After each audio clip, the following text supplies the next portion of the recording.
ফিলিস্তিনের পশ্চিম তীরে আরব দেশগুলোর পররাষ্ট্রমন্ত্রীদের বৈঠক হওয়ার কথা ছিল। এই বৈঠকে নেতৃত্ব দেওয়ার কথা ছিল সৌদি আরবের।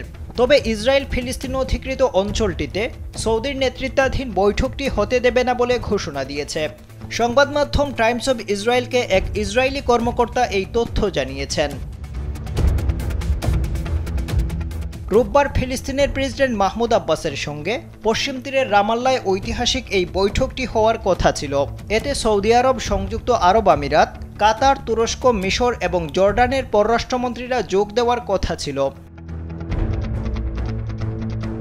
কিন্তু ইসরায়েলি ওই কর্মকর্তা বলেছেন, ফিলিস্তিনের প্রেসিডেন্ট মাহমুদ আব্বাস বৈঠকটি স্বাধীন ফিলিস্তিন রাষ্ট্র গঠনের কাজে ব্যবহার করবেন। যমুনা ইলেকট্রনিক্স ঈদে ডাবল খুশি অফার সিজন 3, যে কোনো পণ্য কিনলেই পাচ্ছেন নিশ্চিত ঈদ উপহার, যা ইসরায়েলের নিরাপত্তার জন্য হুমকি।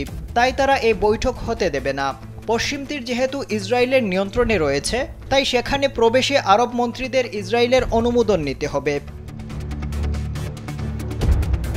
সংবাদ মাধ্যমের প্রতিবেদন অনুযায়ী সৌদির পররাষ্ট্রমন্ত্রী প্রিন্স ফয়সাল বিন ফারহান যদি পশ্চিম তীরে রোববার যান, তাহলে সেখানে এটি 1967 সালের পর সৌদির কোনো পররাষ্ট্রমন্ত্রীর প্রথম সফর হবে। ওই বছর আরব যুদ্ধের পর পশ্চিম তীর দখল করে নেয় ইসরায়েল। এখন ইসরায়েলি বাধার কারণে সৌদির মন্ত্রী পশ্চিম তীরে ঢুকতে পারবেন কিনা তা নিয়ে সন্দেহ দেখা দিয়েছে।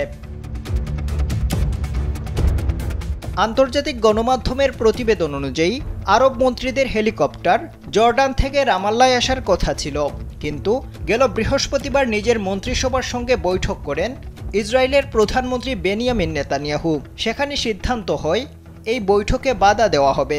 আরব মন্ত্রীদের পশ্চিম তীরে প্রবেশ করতে না দিলে ইসরায়েলের সঙ্গে এই দেশগুলোর সম্পর্ক আরও খারাপ হবে বলে জানিয়েছে Times of Israel. Abdal Hussain, Kalbela.